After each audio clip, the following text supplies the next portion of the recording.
नूतन हिताधिकारी ration card सहित नूतन भाव भत्ता बंटन कार्यक्रम बेगुनियापड़ा ब्लॉक परिसर में अनुष्ठित हो शनिवार अपराह एने ब्लॉक परिसर में अनुष्ठित कार्यक्रम में कवि सूर्यनगर विधायक प्रताप चंद्र नायक जोगदे हिताधिकारी नूतन भाव राशन कार्ड प्रदान करछन्ति।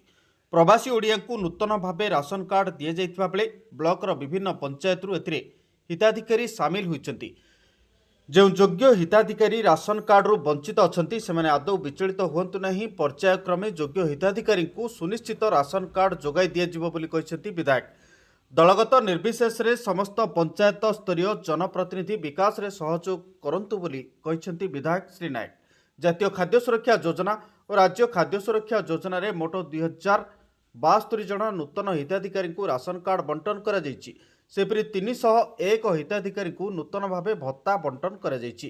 नूतन राशन कार्ड हिताधिकारी चलित मासरू राशन पाइबे बोली सूचना मिली। कार्यक्रम में बेगुनियापड़ा बीडीओ सस्मिता शतपथी, ब्लॉक अध्यक्ष प्रतिनिधि दुर्योधन गौड़, उपाध्यक्ष सुधाकर प्रधान, अतिरिक्त गोष्ठी उन्नयन अधिकारी निरंजन बेहेरा, जोगाण अधिकारी उमाकांत सेठी समेत विभिन्न पंचायतर सरपंच समिति सभ्य माने उपस्थित रही। दीर्घ 4 वर्ष राशन कार्ड दि जाता सरकार धार्य रखिंट कौन ना कौन परिस्थिति कौटी व्यतिक्रम बहुत किसी जो मैंने प्रकृत हिताधिकारी रही जाइए पाखापाखि आसंता दिन में आम 40 ରୁ 50 लाख राशन कार्ड दि आश्वस्ति सरकार दूसरी। तेणु आज किए पाइला न पाइला ताको नहीं बाध प्रतिवाद करवा ना मो समस्त मेम्बर मान अनुरोध करुच्ची आम समस्ते दलगत निर्विशेष राजनीति ऊर्ध्वगिरी काम करवा।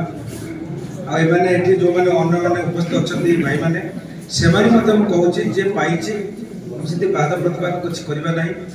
आगामी दिन में पाखापाखि यदि 40 ରୁ 50 लाख राशन कार्ड मिल जाए निश्चित भाव गाँव में बंची रही जो निष्पेषित दलित गरीब श्रेणी शेष धारे मनीषटा निश्चित भाव पाइब।